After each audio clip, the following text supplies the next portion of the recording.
नाम का ऐसा अभ्यास कि नाम रुके ना।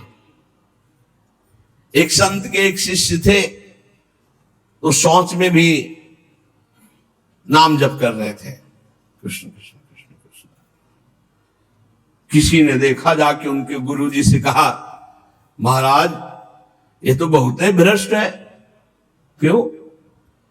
बोले तो शौच में भी नाम जप करता है। ओ बड़ाई ना करके उसकी बुलवाया, है शौच में नाम जप करते हो? गुरुजी ने कह दिया। दूसरे दिन ऐसे जवान पकड़ के शौच में बैठा, और वो जो दोष दर्शन करने वाले होते हैं वो सब, उनका एक चश्मा अलग होता है, वो छिद्रान्वेषण, दूसरों के दोष ही देखा करते हैं। दूसरे दिन वो गए, बोले महाराज आज तो मुंह में हाथ डाले बैठा, ऐसे ऐसे बैठा था।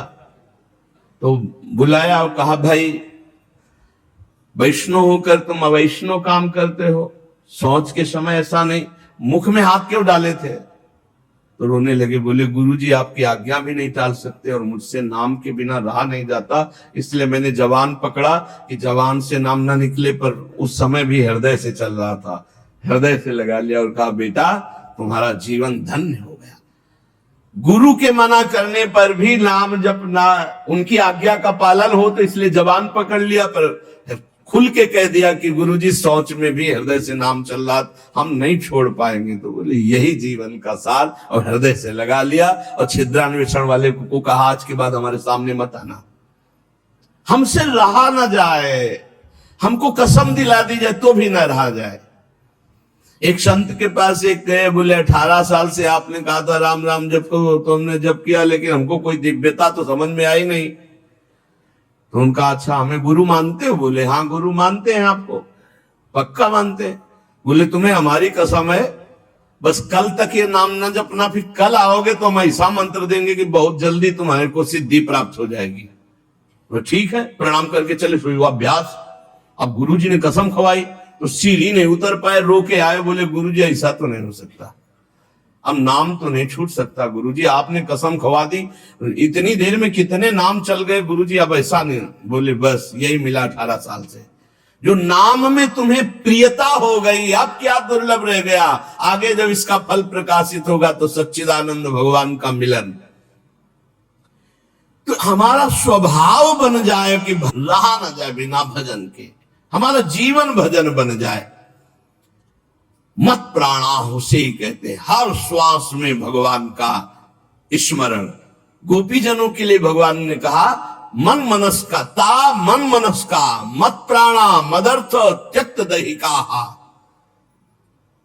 मन मनस का, उनका मन मैं हूं, उनका प्राण मैं हूं। गोपियों के हृदय में श्री कृष्ण प्राण है, गोपियों के मन श्री कृष्ण है। मेरे लिए समस्त देह सुखों का त्याग कर दिया।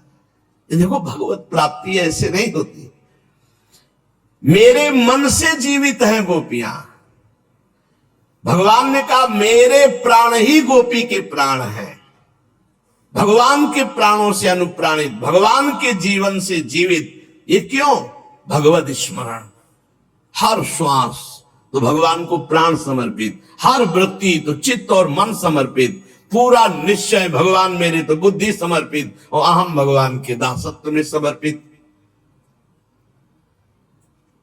जब श्री भरत जी महाराज चित्रकूट जा रहे हैं, तो भरद्वाज जी के आश्रम में तो उनको रात्रि में बड़ा संकोच हो रहा है भरद्वाज जी से एकांत में मिलने की, क्योंकि भरत जी को एक अंदर चुभन थी कि मेरे को ही लक्ष्य बनाकर कैकेयी मैया ने राम जी को 14 वर्ष का वनवास, तो बड़ा कि मैं ही ऐसा कलंकी हूं जिसके कारण मेरे प्रभु को इतना कष्ट, तो बड़ा सकुच कर रहे थे।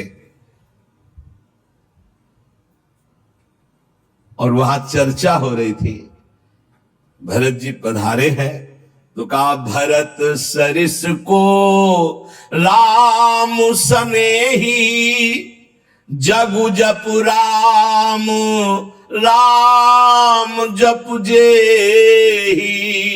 अरे भरत जैसा राम प्रेमी कौन हो सकता? सारा संसार राम राम जपता है, पर राम जी क्या जपते हैं? श्री भरत श्री भरत श्री भरत। भरत सरिस को राम सनेही, जग जपु राम राम जपु जेही। भरत जी के समान कौन प्रिय? क्यों?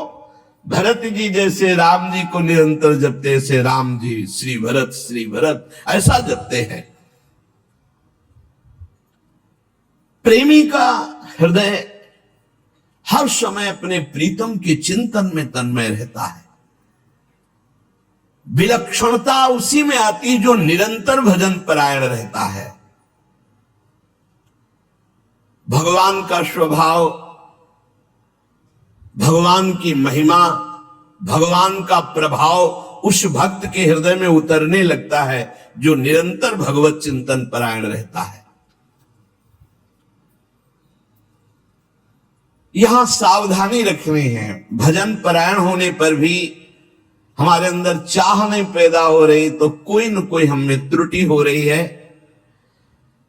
जिसको अपने साध्य का पता है, मेरा साध्य क्या है, श्यामा श्याम, तो फिर राजी कैसे हो रहे हो? और से जब तुम्हारा साध्य श्यामा श्याम है तो तुम राजी कैसे हो रहे हो? और बात से, धन से, संपत्ति से, प्रणाम से, नमस्कार से, जब तुम जानते हो ये मिथ्या है, तुम्हारा साध्य परमात्मा है, तो तुम परमात्मा के सिवा अन्य किसी से कैसे राजी हो गए? साधना की विघ्न जिनसे हमें बचना है, ये विघ्न है। अपने आराध्य देव साध्य के बराबर किसी को नहीं रखना। ये बात समझो। किसी वस्तु, व्यक्ति, स्थान, घटना, परिस्थिति, कैसे तुम राजी हो गए कि प्रभु का विस्मरण? जैसे हम किसी व्यक्ति से मिलने में प्रभु को भूल गए तो वो व्यक्ति प्रभु से बढ़कर हो गया। किसी वस्तु के भोग में हम प्रभु को भूल गए तो वस्तु प्रभु से बढ़कर हो गए। साध्य की ओर जिसकी दृष्टि नहीं है वो साधक किस बात का? अपने को जो एकांत रूप से भगवत प्राप्ति के मार्ग में चलाया है उसी को साधक कहते हैं। और जो हर समय साध्य को लक्ष्य रखता है वही साधक, प्रवीण साधक है। अपने कार्य में, अपनी साधना में, अपने मार्ग में दूसरे की तरफ ताको झाको मत, चुपचाप चलते रहो। साधक को हमेशा ध्यान रखना चाहिए, हमें कभी लक्ष्य को भूलना नहीं है। हमारा लक्ष्य क्या है? खड़े हैं तो हमारी दृष्टि बिल्कुल मंत्राकार, कार्य में है तो नाम जी। जब पूछे क्या चल रहा है, आपकी कृपा से चल रहा है, उत्तर यही होना चाहिए, झूठ नहीं, सत्य यही होना चाहिए। लक्ष्य को भूल गए, जिस मिनट, जिस सेकंड, उससे बड़ी हानि क्या है? तुम साधक क्या हो? हानि हरिवंश के नाम अंतर परे, का हनुमंत विपति प्रभु सोई, जब तो सुमिरन भजन न होई। हरि बाबा ने एक दृष्टांत में बताया कि एक सिद्ध फकीर एक संत की झोपड़ी पर गए तो वहां गड्ढा बना हुआ था सामने और घुटनों का भी। उनका शिष्य और संत जन थे तो उनका ये क्या है? बोले हमारे गुरुजी यहां दंडवत करते हैं। कहा ऐसे चिकने चट्टान में भी गड्ढा बन गया, इतनी दंडवती करते हैं? बहुत गदगद कंठ हुए और कहा बहुत दिव्य संत हैं जो इतनी दंडवतें रोज प्रभु को करते हैं। तो आकाशवाणी हुई कि इनकी दंडवतों से मैं खुशी नहीं हूं। तो सिद्ध फकीर जो थे, संत, वो रोने लगे। इतने में वो महात्मा आ गए। अरे देखा क्यों संतो, प्रणाम किया, उनका दंडवती करना स्वभाव था, प्रणाम किया, वो रो रहे थे। उनकी तरफ बड़ी दुखद दृष्टि से देख रहे थे। तो उनका प्रभु आप रो क्यों रहे हैं? तो उनका तुम्हारे लिए रो रहा हूं। हमारे लिए क्या परेशानी है? हमको क्या परेशानी? बोले आप इतनी मेहनत करते हैं, इतनी दंडवत करते हैं और आकाशवाणी हुई है कि प्रभु आपकी दंडवतों से, नमन से खुश नहीं है। वो नाच पड़े। बोले सच्ची? बोले हाँ। बोले प्रभु ये तो बड़ी खुशी की बात है कि मैं दंडवती करता हूं, प्रभु को ही पता है, प्रभु देख रहे हैं कि मैं उनको दंडवती करता, इसमें रोने की क्या बात है? ये तो बहुत खुशी की बात है। वो खुश है कि नहीं खुश, इसका परिणाम मिलेगा कि नहीं। सबसे खास बात है कि हर दंडवत वो हमारी देख रहे हैं, हर दंडवत बड़ा आनंद से प्रफुल्लित होकर वो रोने लगे, आनंद अश्रु इस बात से कि प्रभु मेरी हर दंडवत को देख रहे हैं, स्वीकार करें ना करें लेकिन मेरी दंडवत को देख रहे, मेरी साधना को देख रहे। थोड़ी देर में आकाशवाणी फिर हुई, ऐ संत मैं तुम पर बहुत प्रसन्न हुआ, तुम जो चाहो मांग सकते हो।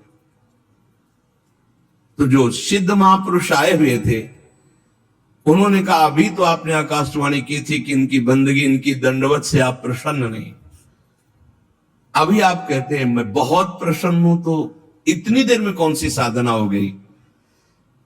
बोले इतनी देर में जो इनका अपनापन मेरे लिए है, उमंग है, वो इनकी जो जागृत हुई, उसी उमंग और अपनेपन से मैं बहुत प्रसन्न हो गया और इनकी साधना पूर्ण हुई। एक क्षण लगता है, हमको ये नहीं देखना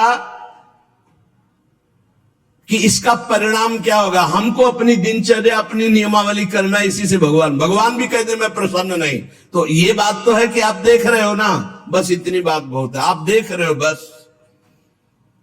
शनै शनै रूपर में बुद्धिया धृति गृहीतया आत्मसंस्थम मनः कृत्वा न किंचिदपि चिंतयेत। धीरे धीरे ऐसा अभ्यास बनाओ, सब जगह से मन को बार बार हटाकर नाम में लगाओ और कुछ चिंतन न हो, अपने प्रभु का भजन।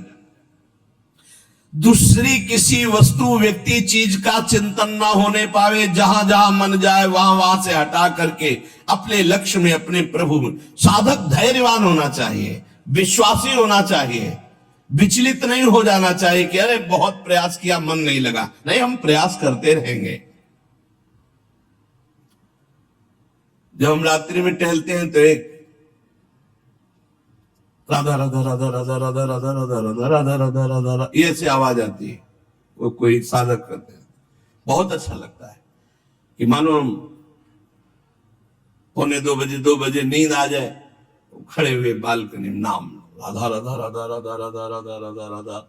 अरे यहां मेहनत करनी, मेहनत करके प्रयत्न करके हमको अपना मन भगवदाकार बनाना, चिंतन परायण बनाना। बहुत अच्छा लगता है जब साधक कोई साधना में प्रवृत्त होता है। थोड़ा जाग, अपने स्वरूप पे जाग, इन सबको झटका मार। बहुत जोर का तुम्हारे पास करंट पावर है भगवान का, तुम में जो शक्ति है उसको जागृत करो। बहुत शक्तिवान हो तुम, साधारण नहीं हो, भगवान के जन हो। जब तक हमारी भजन में रुचि, भजन में प्रवीणता, हम भगवान को अपना जीवन दे दें, ये जीवन केवल भगवान की प्राप्ति के लिए है, भगवान हमको वैसे संग करवा देंगे, वैसे ही भजन मिला। एक चीज तो समझ लो, साधक वही जो जिद्दी स्वभाव का, ये बात समझ लो, साधक वही जो जिद्दी, भजन में जिद करके लगना पड़ता है।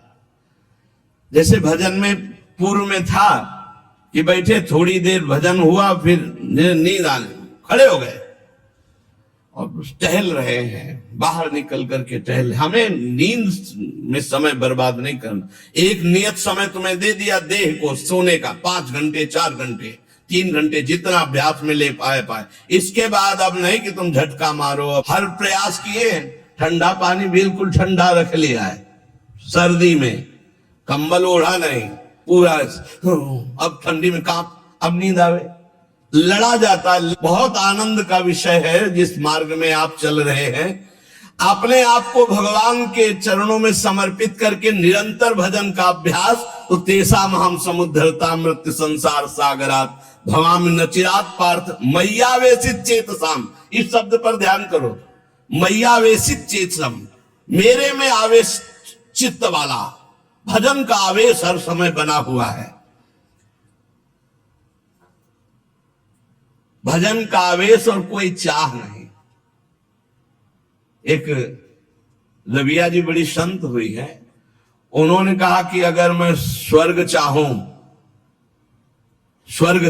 तो मुझे जरूर नरक भेज देना प्रभु, अगर नरक से बचना चाहूं तो और भयानक कष्ट देना प्रभु, पर यदि आपको चाहूं तो छुपना मत।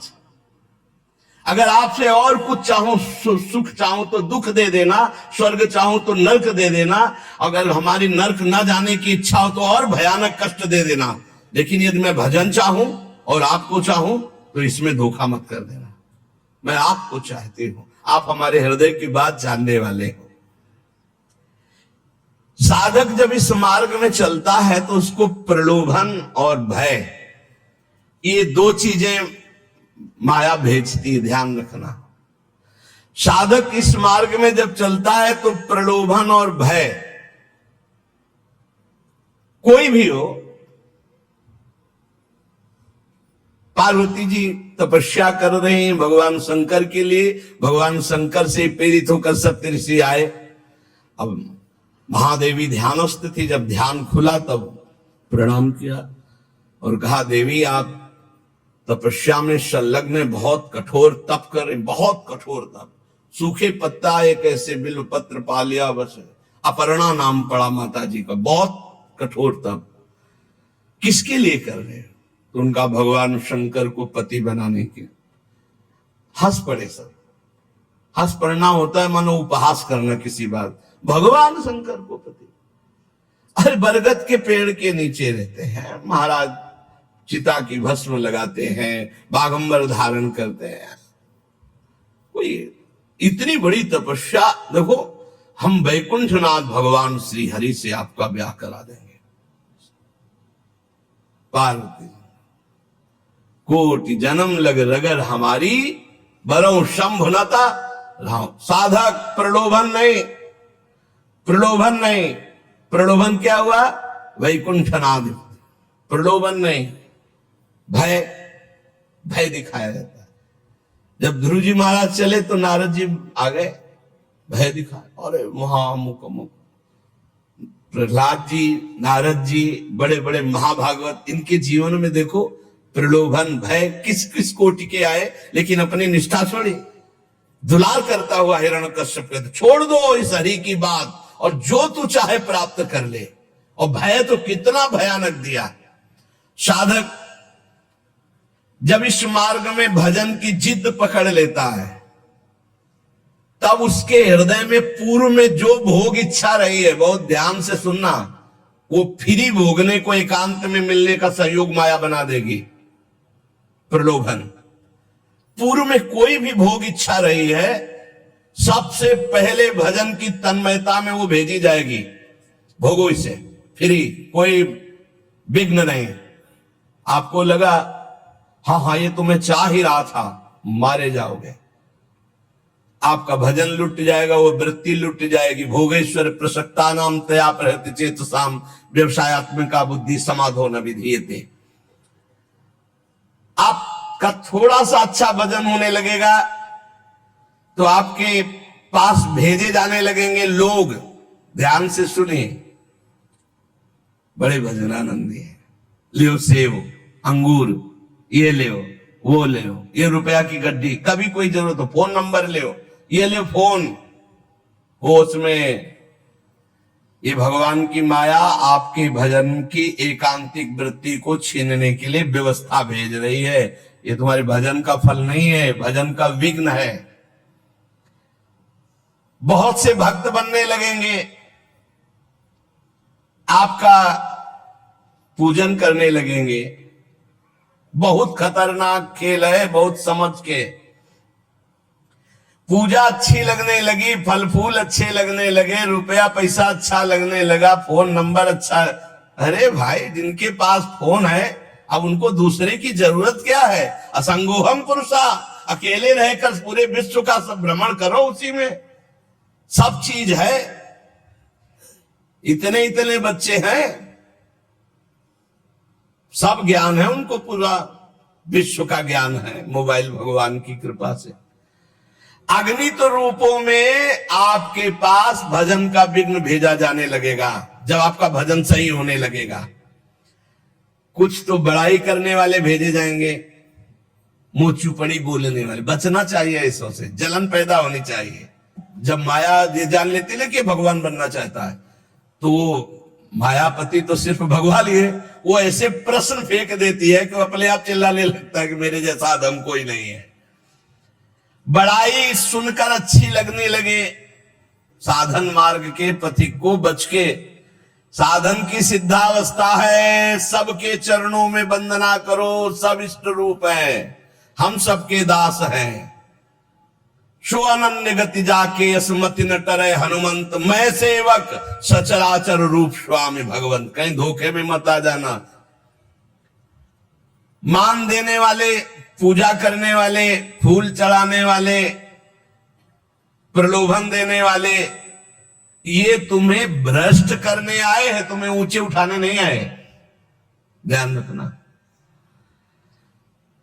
जो बड़ी बड़ी बातें आपके सामने प्रशंसा की करें, आप सुनो तो जान लेना ये भ्रष्ट करने के लिए माया ने भेजा है।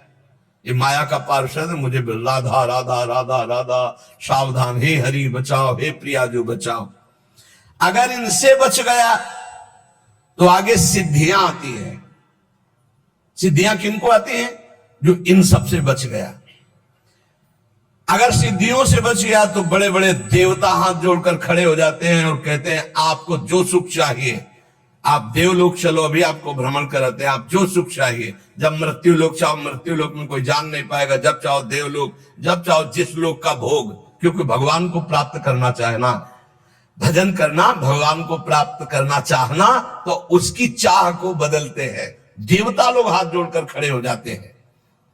बड़े बड़े देवता लोकपाल उसके सामने आने लगते हैं। आप वरुण लोक चलो, आप इंद्र लोक चलो, आप वायु लोक चलो।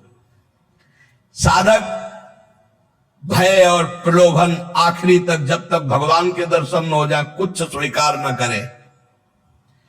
इनसे बचा रहेगा तो भजन सफल हो जाएगा। एकनिष्ठ साधक ही जीत सकता है इन प्रलोभन और भय से। अपने गुरुदेव को आदर्श मानकर, बस उनकी आज्ञा पर छुप करके, अपने आप को छुपाकर भजन करके भगवत साक्षात्कार कर ले। फिर भगवान जब करवाना चाहते हैं जगत मंगल, फिर वो सारी जिम्मेवारी उनकी होती है।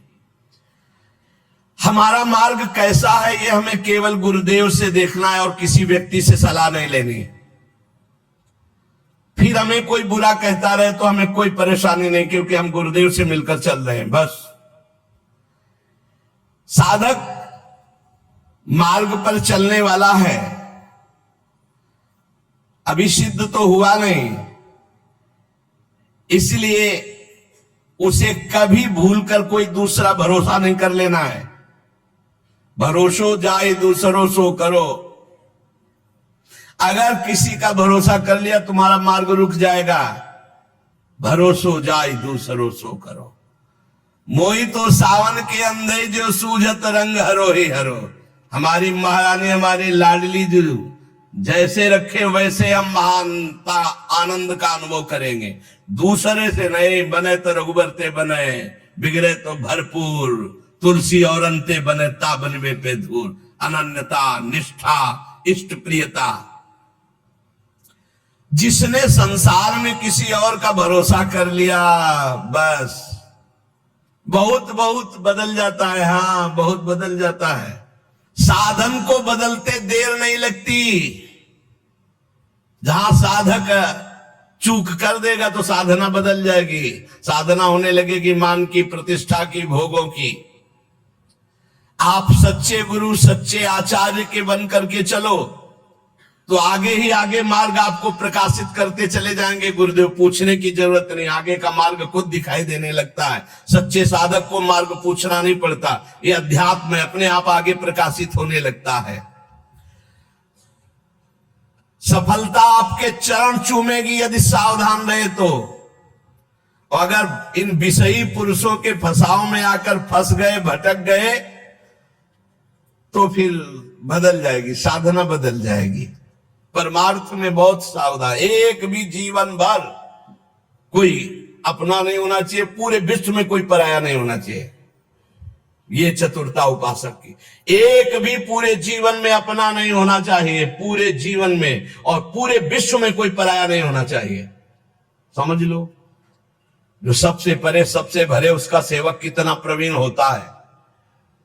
साधक साधना में सावधान, उसके बीच में प्रलोभन आएंगे, भगवत प्राप्ति के बीच में चाहे वो सिद्धियों का चाहे देवताओं का हो, लोक की तो बात ही क्या, केवल अपने इष्ट के लिए जो धुआधार भजन में लगा हुआ है, कहीं विश्राम नहीं, कहीं कोई चाह नहीं, वो निकल जाता है। सालोक के सारिष्ट सामीप्य सारूप्य एकत्व मप्युत दीयमानम न ग्रहणंति बिना मत सेवनम जना। भगवान का भक्त इन मोक्ष सुखों को स्वीकार नहीं करता, सिद्धियां और देवता या अन्य सुखों की तो बात जाने दो।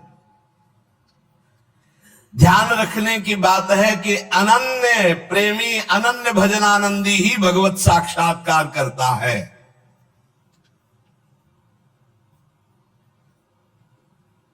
जब भजन सही होने लगता है तो फिर इसके बाद एक नशा चढ़ता है, तो उपदेश देने का मन शुरू हो जाता है। बहुत उत्तम महापुरुष है भाई जी महाराज, साधक को बचाने के लिए एक छोटी छोटी सी बात को उपदेश लोगों को दे करके अपने को श्रेष्ठ समझ करके वो भजन से उतरने लगता है। जीवन आपको याद होगा पीछे सुमति जब नरकों के चरित्र का जो उसमें सुमति जी का इसी में परमार्थ बिगड़ गया था। थोड़ी भी बात अभी जीवन में अध्यात्म की आई नहीं, उपदेश शुरू कर दिया तो भ्रष्ट हो जाओगे, नष्ट हो जाओगे। एक संत गए थे श्री सीताराम ओंकारनाथ जी महाराज जी के पास, तो देखा और कहा कि क्या करते हो, तो उन्होंने कहा कि उपदेश कर प्रवचन। तो उन्होंने कहा था वैसे है मंगलमय कार्य, लेकिन भ्रष्ट होने में देर नहीं लगेगी। ये सिद्ध पुरुषों का जो भगवत प्राप्त महापुरुष है, उनको अन्य साधक इस चक्कर में न फंसे। भगवान अगर इतने सामर्थ्य दिए तो बात अलग। भगवान की चर्चा करना बहुत अच्छा है, भाई जी महाराज कह रहे सुनना अच्छा है, लेकिन इसके बाद का जो परिणाम है, प्रणाम नमस्कार वाह वाह यश कीर्ति, वो तुम्हें भ्रष्ट कर देगी यदि भगवत प्राप्ति नहीं हुई है। बहुत बुराइयों को अवकाश मिल जाता है प्रवचन करने वाले पर आक्रमण करने का। अच्छे से फुर्सत में हमारी बात चिंतन करना, एकांत में भाई जी कहे वास्तविक लाभ से वंचित हो जाओगे यदि भगवत प्राप्ति नहीं हुआ, प्रवचन शुरू कर दिया तो। जब तक जीवन में सत्य उतर न जाए तब तक प्रवचन न करें। इसलिए प्राचीन काल की गुरु परंपरा थी कि गुरु उपदेश करते थे और गुरु लायक देखकर उपदेश करते थे। उसे साधन बता दिया, पूरा जीवन साधन में लगा, सिद्ध हो गया, अब वो उपदेश करे। ऐसा नहीं कि यहां प्रवचन सीख कर प्रवचन किए जाए। जो केवल प्रवचन तो कुछ नहीं रह जाता, रुपया पैसा मान प्रतिष्ठा ये सब, भगवत मार्ग का कुछ नहीं रह जाता पक्का। गुरु कृपा पात्र जो केवल कथयंति च माम नित्यम तुष्यंति च रमंति च, ये अलग मार्ग है। पहले भरपेट खूब खा ले, अर्थात भगवदानंद की अनुभूति कर ले, तब प्रवचन करे, नहीं कोई सफलता हाथ नहीं लगेगी। साधक को इस प्रवचन रूपी व्यापार से बचना चाहिए। हम पहले खूब अच्छे से काम क्रोध लोभ मोह मद पर विजय प्राप्त करके भगवदानंद में डूब जाए, वो आगे की बात भगवान क्या करवाएंगे। पहले हम एक आचरण उतार ले। एक बार द्रोणाचार्य जी ने शब से कहा कि एक बात सीख लो, कोई मारे भी तो गुस्सा नहीं करना है।